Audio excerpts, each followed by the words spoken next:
Hello friends, I would like to invite my YouTube channel Rambo Classes. Today we are going to discuss history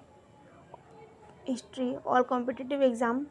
okay, आज हम discuss करेंगे Asian history के अंदर stone age. Okay, इससे पहले थोड़ा सा मैंने क्या बोलते हैं ओवरव्यू बनाया है. इसको समझने से पहले स्टोन एज को थोड़ा सा उसका ओवरव्यू समझ लेंगे. ठीक है, तो देखिए इसको ओवरव्यू समझने के लिए कि अगर स्रोतों के आधार पर कहा जाए, स्रोतों के आधार की यदि बात की जाए तो जो एंशियंट हिस्ट्री जो है, ठीक है, जो इतिहास के आधार पर जो कहा जाए एंशियंट हिस्ट्री जो है स्टूडेंट, उसको 3 मुख्य भागों में बांटा गया है. तो देखिए पहला कौन सा है, पहला है प्रागैतिहासिक काल. देखिए जैसे कि आपको यहाँ पर लिखा हुआ नज़र आ रहा है. दूसरे में है आदि ऐतिहासिक काल और तीसरे में है ऐतिहासिक काल. ठीक है, तो यदि बात की जाए इन तीनों काल की तो डिफरेंस क्या क्या है इसके अंदर, प्रागैतिहासिक काल और आदि ऐतिहासिक काल और ऐतिहासिक काल के अंतर्गत. ठीक है, तो इसमें क्या है कि प्रागैतिहासिक काल के अंतर्गत तो इसके क्या है, लिखित साक्ष्य नहीं प्राप्त हुए. क्या स्टूडेंट, लिखित साक्ष्य जो है इसके प्राप्त नहीं हुए हैं, सिर्फ खुदाई से ही इसके साक्ष्य मिले हैं. ठीक है स्टूडेंट, कोई भी साहित्यिक स्रोत नहीं मिला है. यदि बात की जाए, मैं जाइए हल्का सा जूम कर लेती हूँ मैं. देखिए यदि बात की जाए कि आदि ऐतिहासिक, तो उसमें क्या है, लिखित जो साक्ष्य हैं वो मिले तो हैं लेकिन उनको जो है पढ़ा नहीं जा सका है. ऐतिहासिक काल की यदि बात की जाए तो उसमें लिखित साक्ष्य प्राप्त हुए जिनको पढ़ा जा सका है. पढ़ा जा सकने की वजह से ही आज हम इतिहास को पढ़ रहे हैं, इन सब चीज़ों को क्या हम जान पा रहे हैं. ठीक है स्टूडेंट, तो देखिए ये जो वैदिक काल के बारे में समझ लेंगे. जो प्रागैतिहासिक काल है उसको स्टोन एज बोला गया. देखिए लिखा हुआ है पाषाण काल, स्टोन एज बोला गया है. आदि जो ऐतिहासिक काल है स्टूडेंट, उसके अंतर्गत कौन सा काल आता है, हड़प्पा सभ्यता आती है. हड़प्पा सभ्यता का दूसरा नाम बताया था मैंने आपको, सिंधु सभ्यता इसको बोलते हैं, या फिर सिंधु घाटी सभ्यता ही बोलते हैं, इसको सैंधव सभ्यता ही बोलते हैं. सिंधु घाटी सभ्यता इसका नाम क्यों पड़ा, क्योंकि वहाँ के लोग, मैंने आपको पढ़ाया था प्रीवियस वीडियो के अंदर, क्योंकि वो लोग कपास की खेती किया करते थे. ठीक है ना, और जो वहाँ के जो लोग थे, ईरानी जो लोग थे, वो सिंधु जो कपास की खेती करने वाले लोग थे, उनको सिंडस कहा करते थे. सिंडस कह जाने की वजह से उनका नाम क्या पड़ गया, सिंधु पड़ गया. ठीक है स्टूडेंट, हड़प्पा कालीन सभ्यता को सिंधु घाटी सभ्यता भी कहते हैं या फिर सैंधव सभ्यता भी कहते हैं. ये एडिशनल थोड़ी सी नॉलेज होगी.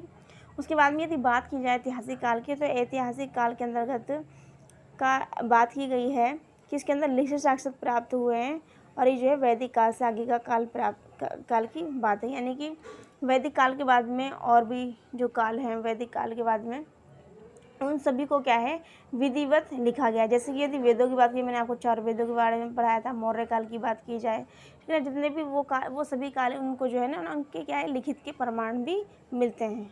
ठीक है स्टूडेंट, खुदाई के साक्ष्यों के साथ साथ उनके साहित्यिक, ठीक है, स्रोत मिलते हैं जिनके आधार पर उनको ऐतिहासिक काल के अंतर्गत या ऐतिहासिक काल की श्रेणी में डाला गया है. अब देखिए लिखा है प्रागैतिहासिक काल. क्या लिखा है, प्रागैतिहासिक काल जो है स्टूडेंट, उनको जो है उसकी जो खोज की थी किसने की थी, रॉबर्ट ब्रूस फूस्ट ने की थी. किसने की थी, रॉबर्ट ब्रूस फूस्ट ने की थी. और 1820 की यदि बात की जाए, 1820 की, तो जर्गेनस जोनस जो थे, इन्होंने जो स्टोन एज है उसको भी 3 भागों बांटा. पहला लिखा पाषाण काल यानी कि स्टोन एज, दूसरा लिखा हुआ कांस्य युग, तीसरा लिखा है लौह युग.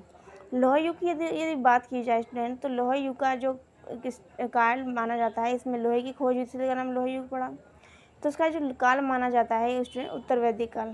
क्या माना जाता है, उत्तर वैदिक काल.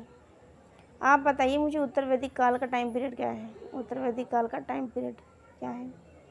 मैंने आपको पढ़ाया था 1000 ईसा पूर्व से 600 ईसा पूर्व पढ़ाया था मैंने आपको. 1000 ईसा पूर्व से 600 ईसा पूर्व मैंने आपको पढ़ाया था वैदिक काल, उत्तर वैदिक काल सॉरी. तो लौह युग का जो प्रारंभ जो माना जाता है उत्तर वैदिक काल से माना जाता है. इसका टाइम पीरियड है 1000 ईसा पूर्व से 600 ईसा पूर्व.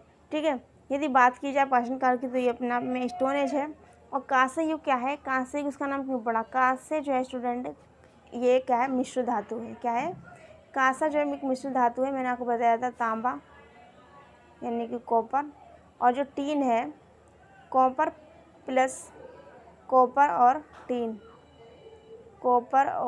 टीन को मिलाकर एक धातु बनता है जिसका नाम है कांसा. तो उस टाइम पर कांस्य युगीन सभ्यता, इसका नाम क्यों पड़ा, क्योंकि उस टाइम में कांस्य युगीन कई सारे औजार बनाए जाने लगे, यानी कि तांबा और टीन से मिला करके कई सारे औजार बनाए जाने लगे, जिसकी वजह से इसका नाम जो पड़ा वो तांबा, उसका नाम जो पड़ा कांस्ययुगीन सभ्यता पड़ा। ओके स्टूडेंट, आगे देखिए हमने क्या करा, इसको एक पैराग्राफ के हमने इसको एक क्या करा चार्ट के जरिए समझाने की कोशिश की। तो समझते हैं, देखिए चार्ट के अंदर देखिए सबसे पहले हम पढ़ते हैं इनके चार्ट के मुताबिक इनको जो है इनके रहन सहन के मुताबिक, ठीक है, और रहन सहन की बात की जाए, इसके अलावा रहन सहन के अलावा और जो उस टाइम पर घटना हुई थी उनके पहनावे के मुताबिक, ठीक है ना, इसको जो है अलग अलग भागों में बांटा है। तो देखिए लिखा हुआ है, इसकी यदि बात की जाए पाषाण काल की, स्टोन एज की, ठीक है, ये वाला पॉइंट है हमारा। भारतीय पुरातत्व जो है इसके जो जनक जो हैं वो अलेक्जेंडर कनिंघम है। ये वेरी इंपॉर्टेंट है, इसको वेरी इंपॉर्टेंट है, कई सारे एग्जाम में ये आ चुका है।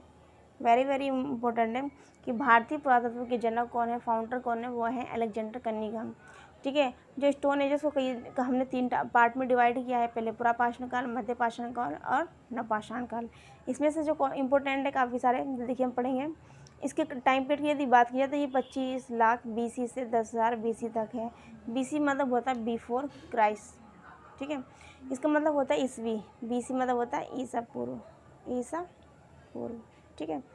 तो यहाँ पर कह रहे हैं जो पूर्व पाषाण काल है इसका सबसे ज़्यादा इसका जो टाइम पीरियड है वो अपने आप में क्या है, सबसे ज़्यादा लेंथी है, सबसे ज़्यादा लॉन्ग है। 25 लाख ईसा पूर्व से 10,000 ईसा पूर्व तक पूरा पाषाण काल चला, ठीक है। यदि इसकी बात की जाए चरण की, तो ये क्या है, पूर्व पुरापाषाण काल जो स्टूडेंट, उसको भी 3 पार्ट में डिवाइड किया है। पहला लिखा हुआ है पूर्व पुरापाषाण काल, और उसके बाद में लिखा मध्य पुरापाषाण काल, और बाद में लिखा हुआ है उच्च पुरापाषाण काल। ये क्या है, इसके चरण हैं, यानी कि जो स्टोन एजेस को भी 3 पार्ट में डिवाइड किया गया है। उसके बाद में यदि इसके लक्षण की बात की जाए, गुण की बात की जाए, तो इसके अंतर्गत क्या है, आखेटक, यानी कि पुरापाषाण काल में क्या है कि आखेटक हुआ करता था, यानी कि वो लोग क्या करते थे, शिकार किया करते थे यदि, और उसके अलावा क्या करते थे, खाद्य संग्राहक भी थे, और उनको कृषि और पशुपालन का ज्ञान बिल्कुल भी नहीं था। वो खाद्य संग्राहक कैसे थे कि मतलब किसी जगह पर रहा करते थे तो वहाँ पर शिकार किया करते थे, और वो जो उनका भोज्य पदार्थ था उसको संग्राहक के रूप में रख लिया करते थे, ठीक है। बात की जाए मध्य पाषाण काल की, तो मध्य पाषाण काल का जो काल है, जो टाइम पीरियड है वो गया है 10,000 BC से 4,000 BC तक माना गया है, ठीक है ना। और इसका कोई भी मध्य पाषाण काल को कोई भी पार्ट में डिवाइड नहीं किया गया है, बल्कि इसके अंदर अगर यदि लक्षण की, इसके फीचर्स की, यदि गुण की बात की जाए तो यहाँ पर भी आखेटक हुआ करता था, यानी लोग शिकार किया करते थे, खाद्य संग्राहक भी थे। इसके साथ साथ यहाँ पे जो है पशुपालन की शुरुआत की गई थी। ये मोस्ट इम्पोर्टेंट है, वेरी इंपॉर्टेंट है। तो यहाँ पर सबसे पहला जो स्टूडेंट जानवर पाला गया था, ठीक है, वो गया था कुत्ता। कुत्ता क्यों पाला गया, क्योंकि कुत्ता जो था इन लोगों की सेफ्टी भी करता था, इसके साथ साथ इन लोगों को शिकार खोजने में क्या करता था, मदद भी करता था। तो सबसे पहले जो स्टार्टिंग की जाए कि पशुपालन की, तो उन्होंने कुत्ता पालना यहाँ पर से शुरू कर दिया, ठीक है स्टूडेंट। आगे चलते हैं नवपाषाण काल में। देखिए नवपाषाण काल को समझते हैं, किसको स्टूडेंट, नवपाषाण काल को समझते हैं। देखिए नवपाषाण काल को समझते हैं। नवपाषाण काल की यदि टाइम पीरियड की बात की जाए तो नवपाषाण काल का टाइम पीरियड 10,000 BC से 1,000 BC तक है। मध्य पाषाण काल और नवपाषाण काल को एक संक्रमण काल कहा गया। संक्रमण काल कैसे कि ये जो है, देखिए यहाँ पे भी 10,000 लिखा हुआ है, ठीक है ना, और यहाँ पे 4 लिखा है, यहाँ पर 1 लिखा हुआ है। तो ये क्या हुआ था कि नवपाषाण काल की यदि बात की जाए मध्य पाषाण काल की तुलना में क्या हुआ, ये अधिक क्या हुआ, प्रगतिशील रहा। क्यों, यहाँ पर कई सारे ऐसी चीज़ें हुई जिसकी वजह से ये अपने आप में जल्दी क्या हुआ, प्रोग्रेस कर गया। तो देखिए नीचे हम पढ़ेंगे इसकी प्रोग्रेस इतनी ज़्यादा क्यों हुई। तो देखिए इसलिए इसको संक्रमण काल कहा गया। इसके अंतर्गत क्या हुआ था, नवपाषाण काल में ये अपने जब एग्ज़ाम होते हैं स्टूडेंट, तो नवपाषाण काल से बहुत ज़्यादा क्वेश्चन पूछे जाते हैं। तो देखिए उन्हीं क्वेश्चन के बारे में देखेंगे। नवपाषाण काल में कृषि शुरू हो गई थी, इसके साथ साथ पशुपालन, जब कृषि उन्होंने की तो कृषि को बढ़ावा के उन्होंने पशुपालन करना शुरू कर दिया। इसके साथ साथ जब पशुपालन की शुरुआत हुई, अभी जब वो लोग कृषि करने लगे तो कृषि करने के लिए इंसानों को उसकी क्या बोलते हैं, अधिक से अधिक उसकी उन्नत तरीके से हो और उसकी सेफ्टी बनी रहे, वरना जंगली जानवर खराब कर देंगे उसको। तो उनको क्या करना, एक स्थान पर लंबे समय तक उनको रहना पड़ा, जिस कारण एक समाज का क्या हुआ, रूप विकसित हुआ। तो वहाँ पर क्या हुआ, एक समाज बना और स्थायी रूप से निवास जो है होना जो है प्रारंभ हो गया, किसमें, नवपाषाण काल में। ठीक है स्टूडेंट, तो आगे देखिए, इसके आगे पढ़ेंगे। यदि बात की जाए इनकी औजारों की, अभी तक हमने किसके बारे में पढ़ा, अभी तक हमने पढ़ा काल के बारे में, चरण के बारे में, उसके फीचर्स के बारे में। अब हम पढ़ते हैं कि इनके औजार क्या क्या थे। ठीक है, पुनर्पाषण के लिए बात की जाए तो इनके जो औजार थे, क्वाइटजर, शल्क, ब्लेड आदि जो है इनके टाइम के बहुत ही ज़्यादा क्या कहते हैं, उत्तम किस्म तो नहीं कह सकते, लेकिन उनके टाइम की बहुत बड़ी खोज थी ये जो औजार बनाए गए। उसके बाद में यदि मध्यपाषाण काल की बात की जाए तो मध्यपाषाण काल में माइक्रोलिथिक यानी सूक्ष्म पत्थर के द्वारा, छोटे छोटे पत्थरों के द्वारा औजार जो है बनाए जाने लगे, क्योंकि पहले टाइम में ये लोग जो औजार बनाया करते थे वो इतने ज़्यादा क्या थे, सुडौल नहीं हुआ करते थे, बल्कि साइज़ में क्या हुआ करते थे, बड़े होते थे। लेकिन जैसे जैसे टाइम पीरियड बीता, वैसे वैसे इन लोगों की थिंकिंग भी चेंज हुई और इन्होंने छोटे छोटे औजारों और जो अपने आप में सुडौल औजार बनने लगे। ठीक है स्टूडेंट, तो इसको माइक्रोलिथिक कहा गया, जो सूक्ष्म पत्थर से बने हुए औजार हुआ करते थे। यदि बात की जाए नवपाषाण काल की, किसकी स्टूडेंट, नवपाषाण काल की, तो यहाँ पर स्लेट से बने, देखिए लिखा हुआ ना, स्लेट से बने हुए औजार हुआ करते थे। ठीक है स्टूडेंट, आगे यहाँ पे मोस्ट इम्पोर्टेंट आ रहा है कि महत्वपूर्ण जो स्थल है, इसमें से बहुत ज़्यादा क्वेश्चन पूछे जाते हैं महत्वपूर्ण स्थल से। तो देखिए, पुरापाषाण काल की यदि बात की जाए, सबसे पहला है इसमें अतिरम्पक्कम, तो ये कहाँ है, तमिलनाडु के अंतर्गत है। हथनौरा जो है, ये हथनौरा जो है स्टूडेंट एमपी के अंतर्गत है। ये जो ऐसे स्थल हैं अतिरम्पक्कम और हथनौरा, यहाँ पर से खोपड़ी मिली थी, किसकी, मानव की खोपड़ी के जो साक्ष्य मिले थे प्रथम बार, पहली बार मानव की खोपड़ी के साक्ष्य मिले थे अतिरम्पक्कम और हथनौरा से मिले थे। ठीक है स्टूडेंट, आगे देखते हैं भीमबेटका, ये क्या इंपॉर्टेंट, वेरी वेरी इंपॉर्टेंट है भीमबेटका। क्या, भीमबेटका वेरी वेरी इंपॉर्टेंट है। भीमबेटका कहाँ स्टूडेंट, एमपी में है और कहाँ पर, नर्मदा घाटी में है। और यहाँ पर क्या चीज़ पता चली कि भीमबेटका से प्राप्त पता चला कि भीमबेटका में जो है सबसे ज़्यादा प्राचीनतम साक्ष्य मिले हैं, किसके मिले हैं, चित्रकारी के प्राचीनतम साक्ष्य मिले हैं। और ये प्राचीनतम साक्ष्य सिर्फ पुरापाषाण काल में नहीं, बल्कि मध्यपाषाण काल, नवपाषाण काल, तीनों ही कालों में चित्रकारी के साक्ष्य मिले हैं। ठीक है, यदि बात की जाए मिर्ज़ापुर की, तो मिर्ज़ापुर में तीनों कालों के औजार भी मिले हैं। आग की खोज की बात की जाए तो आग की खोज यहाँ पर शुरू हो गई थी, कहाँ स्टूडेंट, पुरापाषाण काल में आग की खोज शुरू हो गई थी। ठीक है, आगे देखिए लिखा हुआ है किसमें, मध्यपाषाण काल की बात की जाए तो इसमें चौपनी मांडो है, जो यूपी में है।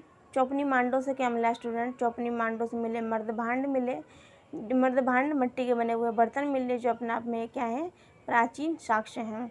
उसके बाद में आए देखें तो लिखा हुआ सरायनाहार स्टूडेंट जो है वो कहाँ है, यूपी में है। उसके बाद बात की जाए बागौर की, तो बागौर जो है राजस्थान में है। आदमगढ़ की यदि बात की जाए तो ये मध्य प्रदेश के अंतर्गत है। मध्य प्रदेश के अंदर आदमगढ़ जो स्टूडेंट, आदमगढ़ में ही सबसे पहले क्या बोलते हैं, पशुपालन जो स्टूडेंट उसके साक्ष्य मिले हैं। और यदि आग की खोज की बात की जाए तो आग की खोज की यदि बात की जाए तो पुरापाषाण काल में आग की खोज जो है इसके आग की खोज का आविष्कार हो चुका था, लेकिन व्यवहारिक रूप से जो है आग की जो खोज की गई थी वो मध्यपाषाण काल में की गई थी। आगे देखिए चलते हैं नवपाषाण काल पे, किस टाइप से, नवपाषाण काल पे देखिए, नवपाषाण काल में कि बुर्ज़होम हमने पढ़ा था, बुर्ज़होम जो है स्टूडेंट वो कहाँ है, कश्मीर में है। और कश्मीर में हमने क्या पढ़ा था कि गर्तवास यानी कि ज़मीन के अंदर गड्ढा खोदकर बनाए गए मकान के तरह से गड्ढा खोदकर निवास स्थान के लिए योग्य जगह बनाना, उसको ही गर्तवास कहा गया। इसके अंदर क्या कहा, इसके अंदर एक चीज़ और मिली थी कि कब्र के अंतर्गत मालिक के साथ कुत्ता भी दफन था, उसके भी प्रमाण के साक्ष्य मिले हैं। तो बुर्ज़होम मिले हैं। बुर्ज़होम कहाँ है, तो कश्मीर में है। इसके बाद भी बात की जाए गुफरकाल की, तो ये जो है ये भी कश्मीर के अंतर्गत है। और चिरांद की बात की जाए तो चिरांद जो है सारंग जो जगह है, जब उसके अंदर बिहार के अंदर ज़िला है, इसमें चिरांद वहाँ पर है। तो चिरांद के अंदर जो है नवपाषाण कालीन कई सारे साक्ष्य मिले हैं। यदि बात की जाए कोल्डी हवा की, तो कोल्डी हवा से चावल के साक्ष्य प्राप्त हुए हैं, चावल के प्रथम साक्ष्य प्राप्त हुए हैं। और नपाषाण काल की बात की जाए तो यहाँ पर जीवन को गति देने के लिए पहिए का आविष्कार हुआ। इसके साथ साथ कृषि का भी आविष्कार हुआ और एक समाज का विस्तृत रूप यहाँ पर देखने मिला। तो नवपाषाण काल एक ऐसा काल है जो अपने आप में सबसे ज़्यादा स्टूडेंट क्या है, वेरी वेरी इंपॉर्टेंट है। ठीक है स्टूडेंट, लेकिन हमें क्या करना है, ये सभी को हमने ओवरव्यू समझा है। अब हम चलते हैं इनको और अच्छी तरीके से पढ़ने के लिए स्टूडेंट। तो आइए चलते हैं हम इसको पढ़ने के लिए आगे। देखिए, प्राचीन इतिहास की बात की जाए, मुझे हल्का जूम कर लेती हूँ। प्राचीन इतिहास की बात की जाए, यहाँ पर हम 10 क्वेश्चन को डिस्कस करेंगे स्टूडेंट। 10 क्वेश्चन को देखिए, 1863 में रॉबर्ट ब्रूस वुड, अभी हमने क्या पढ़ा था स्टूडेंट, रॉबर्ट ब्रूस वुड जो थे स्टूडेंट, उन्होंने भारत के अंदर प्रागैतिहासिक काल जो है स्टूडेंट उसकी खोज की थी। अभी हमने ये नहीं पढ़ा था कि उन्होंने किस जगह पे की थी। भारत के अंदर उन्होंने सबसे पहले खोज की थी स्टोन एज की। ठीक है, तो वो कौन कौन सी जगह है, पहले लिखा हुआ है बदमदुरै, क्या लिखा है बदमदुरै। बी में लिखा हुआ अतिरमपक्कम, अभी हमने क्या पढ़ा था, अतिरमपक्कम के बारे में हमने पढ़ा था अभी। ठीक है ना, अतिरमपक्कम हमने कहाँ पढ़ा था, ये बताएंगे आप कमेंट बॉक्स में। अतिरमपक्कम, इसके साथ साथ हमने क्या पढ़ा था, इसके साथ साथ हमने पढ़ा था पल्लरम, और इसमें डी में लिखा हुआ है क्या, संगन कल्लू। ठीक है स्टूडेंट, यदि बात की जाए इसके राइट आंसर की, जो आपको स्क्रीन पर नज़र आ रहा है, राइट आंसर इसका क्या है, सी यानी कि पल्लवरम। पल्लवरम क्या है स्टूडेंट, इसका राइट आंसर है। अब हम क्या करेंगे, इसके एक्सप्लेनेशन को समझने की कोशिश करेंगे कि भारत में पाषाणकालीन बस्तियों का अन्वेषण की जो शुरुआत हुई थी 1863 में हुई थी, और एक जियोलॉजिकल सर्वे से संबंधित एक भूवैज्ञानिक थे, हमने पढ़ाया था आपको प्रीवियस वीडियो के अंदर, रॉबर्ट ब्रूस वुड ने की थी। इन्हें चेन्नई के समीप, देखिए पल्लवरम जो है स्टूडेंट वो कहाँ है, चेन्नई के, क्या है, चेन्नई के जो है स्टूडेंट क्या है, चेन्नई के समीप है। ठीक है स्टूडेंट, चेन्नई के समीप है, और इसमें बताया हुआ है कि स्टोन एज में बहुत से ऐसे निर्मित औजार थे जिसके अंदर हस्त कुठार है स्टूडेंट, यानी कि इनका पहला जो औजार स्टूडेंट वो कुल्हाड़ी माना जाता है। ठीक है ना, तो उसके साक्ष्य प्राप्त हुए। ठीक है, अब देखिए लिखा हुआ है, चेन्नई के निकट अतिरमपक्कम विलियम किंग ने पूर्व पाषाण कालीन उपकरण प्राप्त हुए। संगन कल्लू यानी कि दक्षिण भारत से नवपाषाण संस्कृति के आरंभिक साक्ष्य प्राप्त होते हैं। सोहन घाटी में सबसे महत्वपूर्ण अनुसंधान 1935 में डी टेरा के नेतृत्व में एल कैम्ब्रिज अभियान दल ने किया। 1928 में डी एन बार्डिया ने सोहन घाटी से पूर्व पाषाण काल का उपकरण प्राप्त किया। ठीक है स्टूडेंट, तो ये क्या है, क्वेश्चन नंबर 1 की एक्सप्लेनेशन है, और सभी जो स्टूडेंट अपने आप में क्या है, इम्पोर्टेंट है। इससे पहले मैंने आपको क्या पढ़ाया है, पाषाण काल स्टोन एज का मैंने ओवरव्यू बताया। ठीक है, आज क्वेश्चन चलते हैं क्वेश्चन नंबर 2 के अंदर।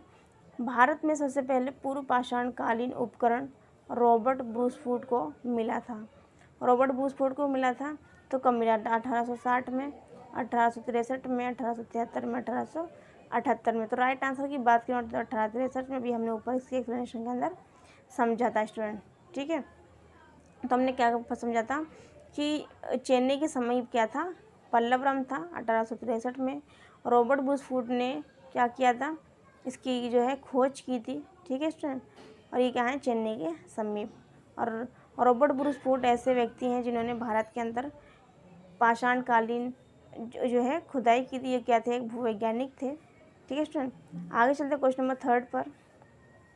क्वेश्चन नंबर 3 देखिए कि रॉबर्ट ब्रूस वुड ने भारत में प्रथम पुरापाषाणिक उपकरण किस स्थान से प्राप्त किए। देखिए, पहले लिखा हुआ पल्लवरम, दूसरा लिखा करनूल, और तीसरे सी में लिखा हुआ चित्तूर, और डी की यदि बात की नेल्लोर। तो अभी हमने क्या पढ़ा था, पल्लवरम पढ़ा था। देखिए लिखा हुआ है क्वेश्चन नंबर 1 की एक्सप्लेनेशन, पल्लवरम, चेन्नई के समीप पल्लवरम। तो इसके राइट आंसर की बात करें तो राइट आंसर इसका क्या है, पल्लवरम।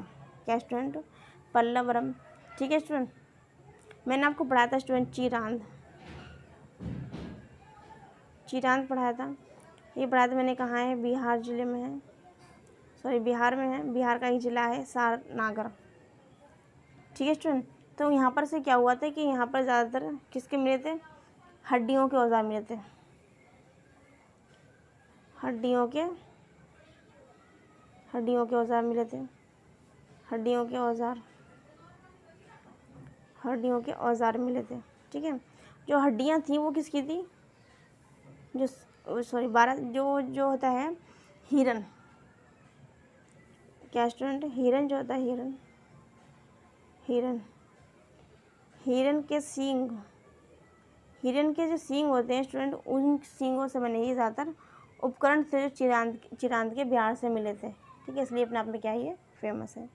आगे इसके एक्सप्लेनेशन को समझते, क्वेश्चन नंबर 3 की 1863 में रॉबर्ट ब्रूसवुड ने मद्रास के पास पल्लवरम, और मद्रास और चेन्नई जो है स्टूडेंट एक ही जगह का नाम है, किस पुराना नाम जो है मद्रास है और वर्तमान में जो नाम है उसका चेन्नई है।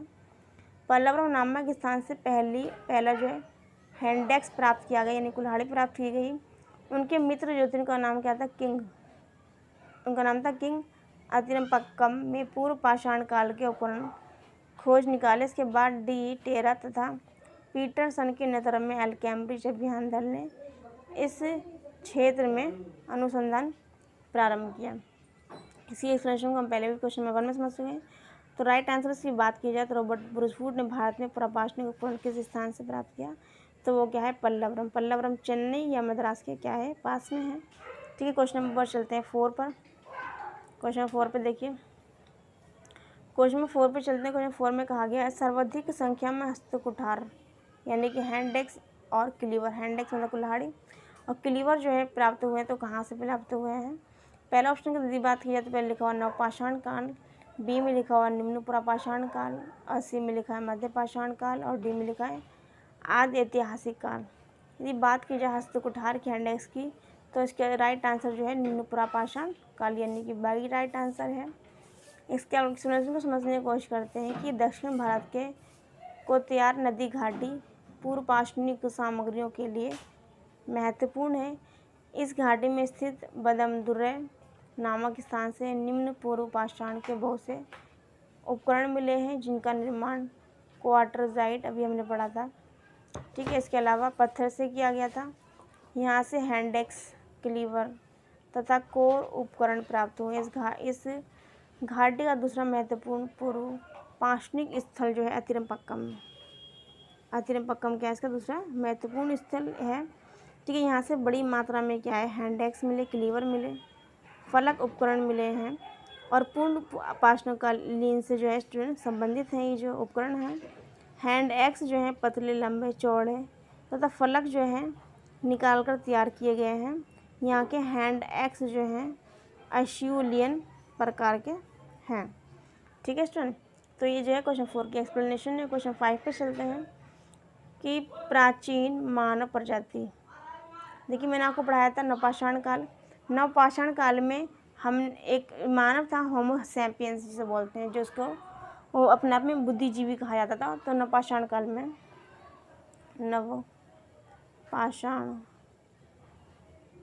नवपाषाण काल में स्टूडेंट, नवपाषाण काल में होमो सैपियंस का जो है उदय हुआ था। होमो सैपियंस का जो है स्टूडेंट उदय हुआ था। ठीक है, बुद्धिजीवी कहा जाता था। आगे देखिए, इसमें लिखा हुआ है क्वेश्चन 5 में प्राचीन मानव प्रजाति के नाम लिखे हुए। इसके अंदर कौन कौन सी है। पहले लिखा ऑस्ट्रोलोपिथिकस, और बी में लिखा जवा मानव, सी में लिखा होमो इरेक्टस, और डी में लिखा निएंडरथल।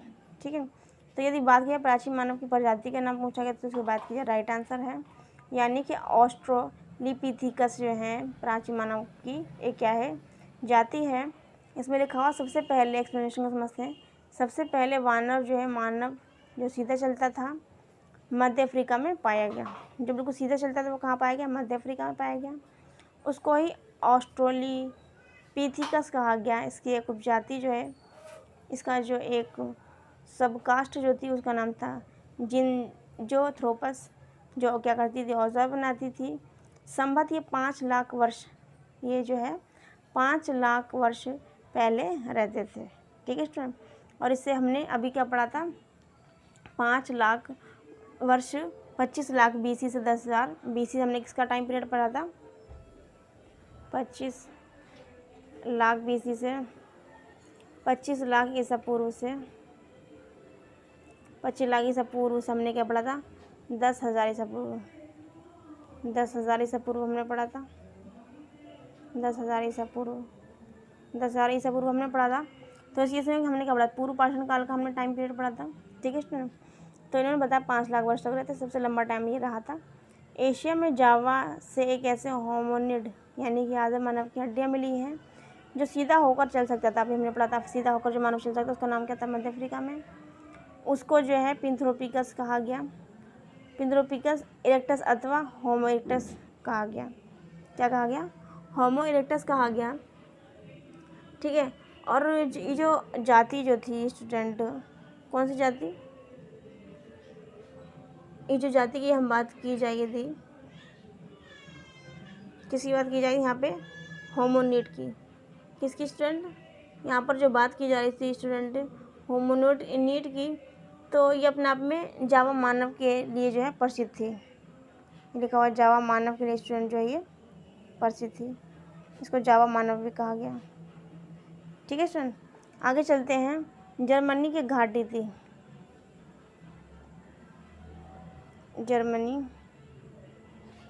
जर्मनी में एक घाटी थी, इसका नाम था नियंडर घाटी, नियंडर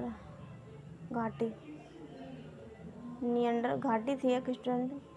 तो नियंडर जो घाटी थी स्टूडेंट, उसमें जो है आदि मानव, क्या स्टूडेंट, आदि मानव जो है, आदि मानव की हड्डियाँ प्राप्त हुई थी। आदि मानव की क्या प्राप्त हुई थी यहाँ पर, आदि मानव की जो स्टूडेंट हड्डियाँ प्राप्त हुई थी।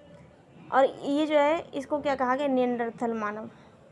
इसी कारण यहाँ पे जो प्राप्त मानव जो प्राप्त हुआ उसका नाम इन्होंने क्या रख दिया, नियंडरथल। क्योंकि नियंडर जो घाटी थी वहाँ पर प्राप्त हुआ, इसलिए यहाँ पर जो व्यक्ति जो प्राप्त हुए, इसके अवशेष प्राप्त हुए हड्डियों के, उसको नियंडर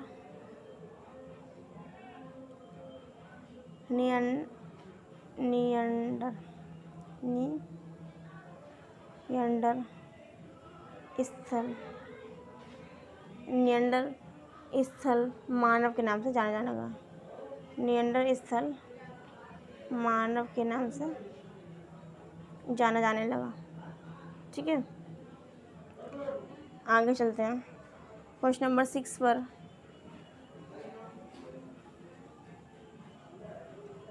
क्वेश्चन नंबर 6 में देखिए, भारत में नवपाषाण काल का निम्नलिखित में से कौन सा स्थान था, कौन सा स्थान था जहाँ बड़ी संख्या में हड्डी से बने औजार प्राप्त हुए।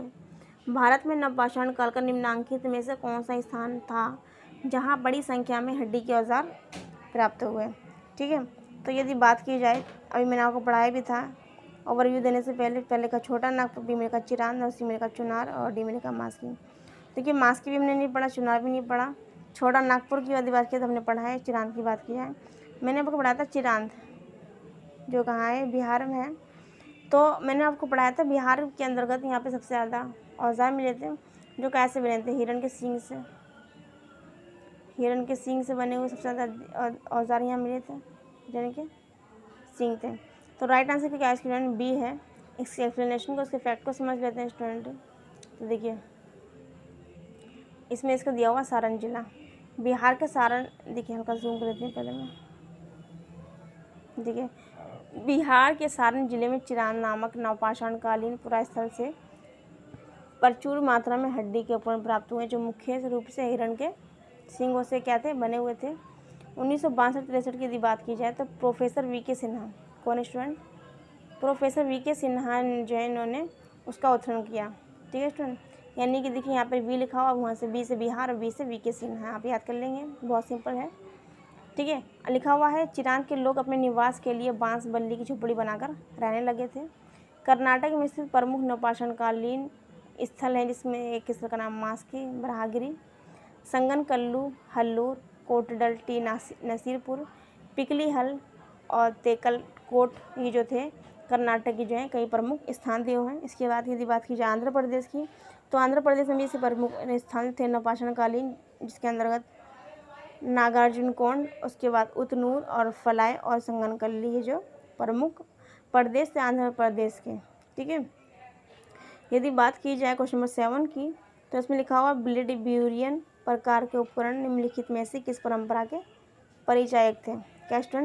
ब्लेड ब्यूरिन प्रकार के उपकरण निम्नलिखित में से किस परंपरा के परिचायक थे। तो यदि बात की जाए, पहला ऑप्शन लिखा हुआ उच्च पूर्व पाषाण काल, बी की यदि बात की लिखा हुआ मध्य पूर्व पाषाण काल, सी में लिखा हुआ है मध्य पाषाण काल और डी की यदि बात की लिखा है नव पाषाण काल। अभी हमने आपको पढ़ाया था मध्य पाषाण काल, पहले मैंने आपको पढ़ाया था पूरा पाषाण काल, पूरा पाषाण काल, पूरा पाषाण काल सबसे ज़्यादा लॉन्ग टाइम पीरियड रहा था इसका। उसके बाद में पढ़ा था मध्य पाषाण काल, मध्य पाषाण काल, मध्य पाषाण काल का टाइम पीरियड क्या था, 10,000 ईसा पूर्व से 10,000 ईसा पूर्व से 10,000 ईसा पूर्व से 4,000 ईसा पूर्व, 10,000 ईसा पूर्व से 4,000 ईसा पूर्व हमने क्या पढ़ा था, मध्य काल का टाइम पीरियड पढ़ा था। तो यहाँ पे क्वेश्चन यदि राइट आंसर की बात की तो राइट आंसर क्या है, उच्च पूर्व पाषाण काल। उच्च पूर्व पाषाण काल की यदि बात किया जाए तो ये क्या है, पूरा पाषाण काल का ही एक भाग है। मैंने आपको पढ़ाया था कि पूरा पाषाण काल को 3 मुख्य भागों में बांटा गया था। देखिए एक बार क्या बताया था मैंने आपको, पूरा पाषाण काल, ठीक है। मैं सिर्फ पूरा लिख दे रही हूँ, आप देख समझ लीजिएगा। पूर्व उसको मैं 3 भागों में बांटा गया था। पहला जो भाग था स्टूडेंट देखिए समझेंगे इसको। पहले भाग की यदि बात की जाए तो पहला था पूर्व पूरा पाषाण काल, पूर्व पूरा पाषाण से याद कर लेंगे, ठीक है। पूर्व पूरा पाषाण काल था। उसके बाद में था मध्य पूरा पाषाण काल, मध्य पूरा पाषाण काल, मध्य पूरा पाषाण काल। उसके बाद में बात की जाए थर्ड की तो उसका नाम क्या है, उच्च पूरा पाषाण काल, उच्च पूरा पाषाण काल। तो देखिए पाषाण काल का जो टाइम पीरियड की बात की जाए तो क्या था, 25 लाख ईसा पूर्व से 25 लाख ईसा पूर्व यानी कि BC, 25 लाख ईसा पूर्व से हमने बताया था आपको कितना था, 10,000 ईसा पूर्व, 10,000 ईसा पूर्व, 10,000 ईसा पूर्व बताया। दोबारा देख लेंगे एक बार। पूरा पाषाण काल को स्टूडेंट 3 मुख्य भागों में बांटा गया था। पहला है पूर्व पाषाण काल, दूसरा है मध्य पूरा पाषाण काल और सी में है उच्च पूरा पाषाण काल। इसका मैंने टाइम पीरियड बताया 25 लाख ईसा पूर्व से स्टूडेंट इसको 10,000 ईसा पूर्व का टाइम पीरियड माना गया है पूरा पाषाण काल को, ठीक है स्टूडेंट। इसकी हम क्या करेंगे, इसके क्वेश्चन नंबर 7 के एक्सप्लेनेशन को समझते हैं। देखिए क्या कहा गया है इसके एक्सप्लेनेशन में, ब्लेड ब्यूरिन प्रकार के उपकरण उच्च पूरा पाषाण काल, उच्च पूरा पाषाण काल यानी कि पूरा पाषाण काल के सेकंड स्टेज के अंतर्गत से संबंधित है। मध्य पूर्व पाषाण काल में जैस्पर, चर्ट, फ्लिंट आदि पत्थर जो है प्रयुक्त होने लगे थे। इस समय जो मुख्य जो औजार थे वो कौन से थे, खुरचनी, बेधनी, फलक आदि थे। मध्य पाषाण युग के जो छोटे पत्थरों से बने हुए औजार थे, इनको मैंने अभी ओवरव्यू बढ़ाते समय आपको पढ़ाया था कि माइक्रोलिथिक जो ये मैंने पढ़ाया था आपको, औजार बनाए गए थे जो अपने आप में क्या थे, सुडौल हुआ करते थे। उसको कहा गया शिशु पाषाण कहा गया। क्या कहा गया, शिशु पाषाण कहा गया, ठीक है स्टूडेंट। यदि बात की जाए आगे नवपाषाण काल युग के प्रथम परिस्तर उपकरण जिसके अंतर्गत उत्तर प्रदेश के टोंस नदी घाटी में मिला सर्वप्रथम 1860 में, जिसकी खोज जो की गई थी लेमनूसियर ने के द्वारा की गई थी, ठीक है स्टूडेंट। यदि बात की जाए उच्च पूर्व पाषाण काल की तो इस युग में मुख्य जो औजार थे वो कौन थे, स्क्रेपर थे, ब्लेड्स थे और कुल्हाड़ी इस क्या थे, उच्च पूर्व पाषाण काल से क्या थे, रिलेटेड थे। क्वेश्चन नंबर 8 पे चलते हैं। इसके बाद हमारे 2 क्वेश्चन बचते हैं। क्वेश्चन नंबर 8 पे तो देखिए लिखा हुआ खाद्य उत्पादन, जूम कर लेती हूँ। देखिए खाद्य उत्पादन परक अर्थव्यवस्था संबंधित थी। खाद्य उत्पादन परक जो व्यवस्था थी संबंधित थी किससे, मध्य पाषाण काल से या फिर उच्च पूर्व पाषाण काल से या फिर मध्य पाषाण काल से या फिर नवपाषाण काल पे। खाद्य मैंने आपको पढ़ाया था कृषि और पशुपालन की और पहिए का आविष्कार जो वो सब में क्या हुआ था, नवपाषाण काल में हुआ था। तो मैं ज़्यादा सोचने की जरूरत नहीं, राइट आंसर हमारा डी है, ठीक है स्टूडेंट। राइट आंसर हमारा क्या है, डी है। तो मैंने आपको पढ़ाया था चिरांद, क्या पढ़ाया था, चिरांद बिहार के अंदर है। ठीक है। अभी हमने पढ़ा था इसके अंदर क्या मिले थे, बिहार के सारण जिले से अभी हमने पढ़ाया था। अभी हड्डियों के अवशेष मिले थे, वहाँ पर जो औजार मिले थे वो हिरण के सींगों से बने हुए थे। ठीक है चिरान। उसके बाद हमने पढ़ा था कोल्डी हवा। कोल्डी हवा, कोल्डी हवा जो है वहाँ पर क्या मिले थे, चावल के साक्ष्य। कोल्डी हवा से क्या है, चावल के साक्ष्य मिले। कोल्डी हवा, कोल्डी हवा से चावल के साक्ष्य मिले।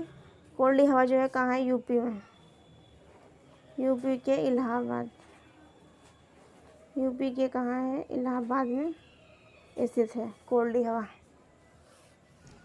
ठीक है। ये एक क्या है, एक ऐसा नवपाषाण कालीन स्थल है जहाँ से चावल की प्राचीनतम साक्ष्य जो है प्राप्त हुए हैं। अब इसके फैक्ट को समझ लेते हैं। क्वेश्चन नंबर 8 के, क्वेश्चन नंबर 8 के देखिए फैक्ट में क्या कह रहे हैं। क्वेश्चन नंबर 8 के फैक्ट में कहा है खाद्यान्नों का जो उत्पन्न हो सबसे पहले नवपाषाण काल में हुआ, क्योंकि उस टाइम पर क्या हुआ था, खेती होने के साथ साथ उन्होंने पशुपालन शुरू कर दिया था।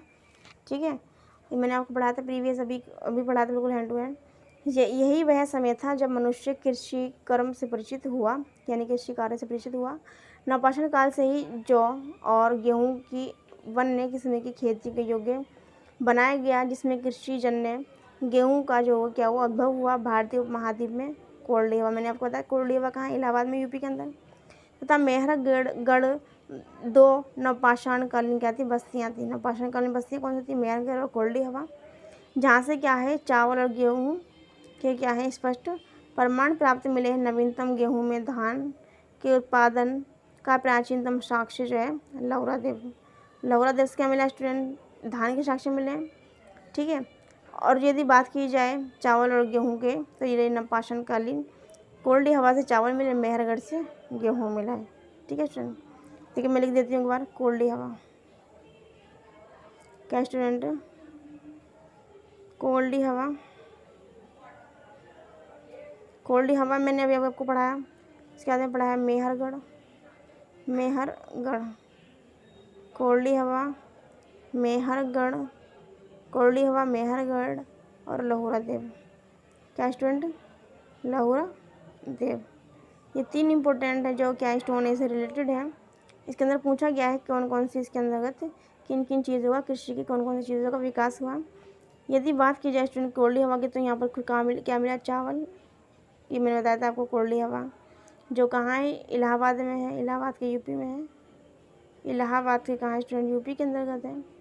मेहरगढ़ की यदि बात की जाए तो ये शायद गुजरात में, मुझे अक्सर ध्यान नहीं आ रहा है। ठीक है।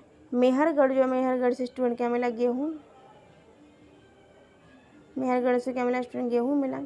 यदि बात की जाए लहुरा देव की, तो लहुरा देव से स्टूडेंट क्या मिला, धान। क्या मिला स्टूडेंट, धान मिला। आगे चलते हैं क्वेश्चन नंबर 9 पर। क्वेश्चन नंबर 9 देखिए। क्वेश्चन नंबर 9 में क्या हुआ, आभूषण से युक्त मध्य पाषाणिक नव मानव समाधियाँ प्राप्त हुई। यानी कि ऐसी कौन सी समाधियाँ मध्य पाषाण काल में प्राप्त हुई हैं, जिसके अंदर क्या था कि वो लोग जो है क्या पहने हुई थी, आभूषण पहनी हुई थी। तो कौन सी वो जगह है, पहले का भीमबेटका लिखा हुआ, बागौर, और सी में लिखा हुआ मध्य महदाह, और डी में लिखा सरायनाहा। ठीक है स्टूडेंट। यदि बात की जाए इसके राइट आंसर की, तो राइट आंसर इसका देखिए क्या है स्टूडेंट, तो आभूषणों से युक्त मध्य पाषाणिक मानव समाधि जो प्राप्त हुई हैं, वो प्राप्त हुई हैं महदाह से। अब ये महदाह क्या है, कहाँ है, इसके बारे में हम पढ़ेंगे, एक्सप्लेनेशन को समझते हैं। देखिए, प्रतापगढ़ का एक जिला है उत्तर प्रदेश जिले के अंदर प्रतापगढ़ है, और वहाँ पर एक जगह है, उसका नाम है मैदाह। ठीक है ना। मध्य पाषाणकालीन स्थल है, और यहाँ से आभूषणों से युक्त जो है कब्रें प्राप्त हुई हैं। यहाँ से हड्डियों की अनेक कलात्मक वस्तुएं प्राप्त हुई हैं। इसमें मृग श्रृंग के छल्लों की माला। उस टाइम सोना चांदी नहीं चला करता था, उस टाइम क्या होता था कि हड्डियों, ठीक है, हड्डियों से, और जो क्या बोलते हैं हड्डी इसके साथ साथ जो पत्थर हुआ करते थे, उससे ही बड़े ही मन को मोह लेने वाली क्या हुआ करती थी, बना करती थी ज्वेलरी। ठीक है ना, जिसको आभूषण कहा जाता है। ठीक है ना। तो वो सब चीज़ें पहनी हुई क्या हुई, कई सारी क्या बोलते हैं समाधियाँ प्राप्त हुई। ठीक है स्टूडेंट। हमें क्या याद रखना, प्रतापगढ़ के उत्तर प्रदेश जिले के अंदर महदाह है, बस। ठीक है। और आभूषणों से युक्त जो है पाषाणकालीन मानव समाधियाँ प्राप्त हुई, कहाँ से, महदाह से। क्वेश्चन नंबर 10 पे चलते, जो हमारा आज का लास्ट क्वेश्चन है, देखिए भारतीय प्रागैतिहासिक के जनक कौन से हैं। भारतीय प्रागैतिहासिक के जनक की यदि बात की जाए तो मैंने आपको इस क्वेश्चन का जो मैंने ओवरव्यू पढ़ाया था, मैंने तभी आपको इसका बारे में पढ़ाया था। यहाँ पे देखिए भारतीय लिखा हुआ है, क्या लिखा है स्टूडेंट, भारतीय लिखा हुआ है, ठीक है। तो पहले यदि बात की जाए इसकी राइट आंसर की, तो पहले लिखा रॉबर्ट ब्रूस फूट, और बी की यदि बात की जाए लिखा है मार्टिमर व्हीलर, और सी की यदि बात की जाए जॉल मार्शल, और डी की बात क्या लिखा है ए कन्निंघम, ठीक है। तो यदि राइट आंसर की बात की जाए तो राइट आंसर क्या है रॉबर्ट ब्रूस फूट। क्या स्टूडेंट, रॉबर्ट ब्रूस फूट क्या इसका राइट आंसर है। यदि भारतीय ना होकर के यहाँ पे आता कि प्रागैतिहासिक जो संस्कृति है उसके जनक कौन है, विश्व प्रागैतिहासिक जनक के जनक कौन है, प्रागैतिहासिक के जनक, विश्व प्रागैतिहासिक के जनक कौन है, तब आता कन्निंघम। तो देखिए इसमें लिखा भारतीय प्रागैतिहासिक के जनक पूछे गए हैं, तो राइट आंसर क्या है रॉबर्ट ब्रूस फूट। मैंने आपको पहले ही पढ़ाया था। भारतीय प्रागैतिहासिक के जनक ब्रिटिश भूवैज्ञानिक जो हैं वो कौन थे, रॉबर्ट ब्रूस फूट थे। 1863 में हमने पढ़ा था चेन्नई या मद्रास के निकट पल्लवरम में से पाषाण निर्मित जो है कुल्हाड़ी हैंडेक्स उनको प्राप्त हुआ था, ठीक है। उनकी निर्णायक खोज के बाद इन्होंने अपने सहयोगियों इसके अंदर विलियम किंग के साथ मिलकर दक्षिण और पश्चिम भारत यानी कि जो साउथ का एरिया है और पश्चिम का जो गुजरात और राजस्थान वगैरह का जो एरिया है प्रागैतिहासिक काल से संबंधित है, उन्होंने क्या करा कई सारी खोजी की, क्या बोलते हैं अपने सहयोगियों के साथ मिलकर के। इसके साथ इन्होंने 33 साल तक इन्होंने भूवैज्ञानिक जो है सर्वे किया, उस पर अनेक जो है रिसर्च करे। इसी कारण इनको प्रागैतिहासिक जो का क्या कहा जाता है, भारतीय प्रागैतिहासिक का पिता कहा था। किसको कहा था, रॉबर्ट ब्रूस फूट को कहा था। ये जो थी हमारी स्टूडेंट क्वेश्चन नंबर 10 का जो थी लास्ट सीरीज थी। So that it is for today videos. I hope you guys doing well till then. Bye bye, take care and God bless you all. Thank you for watching, take care and bye bye. Like and subscribe.